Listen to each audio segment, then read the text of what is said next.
Hi guys, welcome to our channel Mahir Shaik. నేను మీ Sumayya. ముందుగా మన ఛానల్ని సబ్స్క్రైబ్ చేసుకోండి, పక్కనే బెల్ ఐకాన్ కూడా ఉంటుంది, యాక్టివేట్ చేసి పెట్టుకోండి.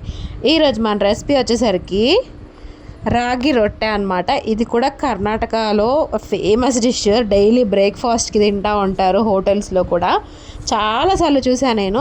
ప్రాసెస్లోకి అయితే వెళ్ళిపోదాం. అంత కష్టపడే పని ఏం లేదు అసలు. మనం సొరకాయ రొట్టె ఎట్లా అయితే వేసుకున్నామో సేమ్ అదే ప్రాసెస్. సొరకాయని తీసుకున్నాను, హాఫ్ సొరకాయని తురుముకున్నాను, 2 క్యారెట్లు తురుముకున్నాను, ఒక 2 ఉల్లిపాయల్ని ఇలా చాపర్లో వేసుకుంటున్నాను, కొద్దిగా కొత్తిమీర, కొద్దిగా పుదీనా, కొద్దిగా జీలకర్ర, కొద్దిగా 2 పచ్చిమిరపకాయలు, ఇవన్నీ వేసుకొని చాప్ చేసి పక్కన పెట్టేసుకోవాలి. ఇప్పుడు మనము ఎంతైతే పిండి కావాలో, ఎంతైతే సరిపడుతుందో అంత పిండి ఉజ్జాయింపుగా కలుపుకోవచ్చు. మనకి ఎక్కువ కావాలంటే ఎక్కువ కూడా వేసుకోవచ్చు.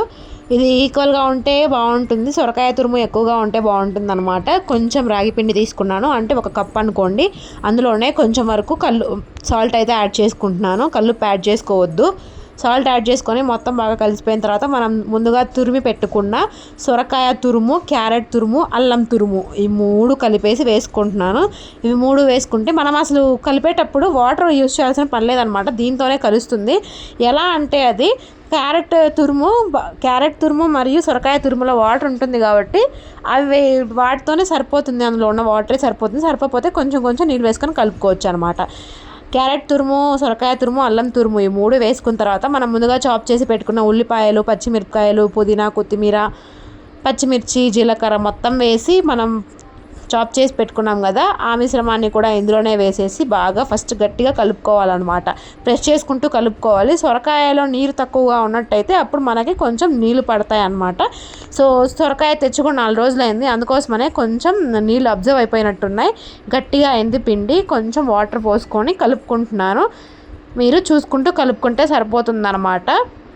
అంతే, బ్యాటర్ రెడీ. ఇంకా ఈ పిండి రెడీ అయిపోయింది. సాఫ్ట్గా ఉండాలి. ఇలా చేస్తే చేతిలో ముద్దవ్వాలన్నమాట. ప్లస్ ప్రెస్ చేసినప్పుడు ఈక్వల్గా ప్రెస్ అయినట్టు చూసుకోవాలి.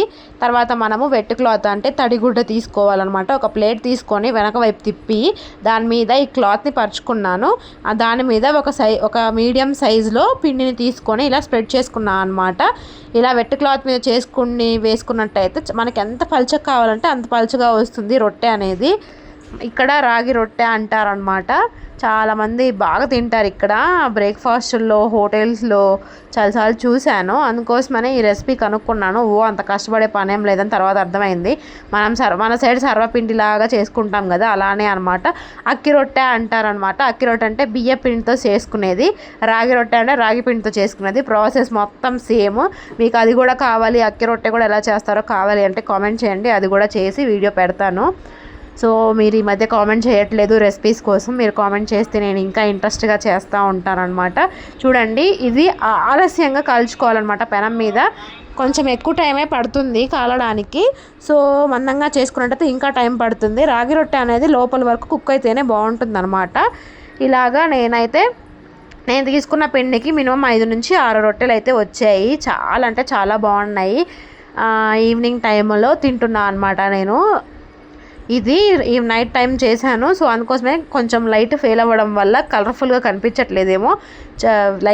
నార్మల్ లైట్లు కాబట్టి చూడండి ఎంత స్మూతీగా ఉందో. ప్లస్ ఇట్లా అంటున్నా కానీ విరగట్లేదు. అంత పలుచగా చేశాను అనమాట నేను. చాలా పలుచగా చేసుకుంటేనే బాగుంటాయి. అలానే దోశలాగా వేసుకోవడానికి రాదనమాట ఈ పిండి అనేది. చూసారు కదా డెకరేషన్ బాగుందా. ఇలా కొంచెం కొత్తగా క్రియేటివిటీగా ఉంటుందని చెప్పి ఇలా కట్ చేసే సొరకాయని, క్యారెట్ని. నచ్చిందా రాగి రొట్టె? నచ్చితే కనుక ఒక లైక్ చేసి, షేర్ చేసి, సబ్స్క్రైబ్ చేసుకోండి. Thank you so much for watching.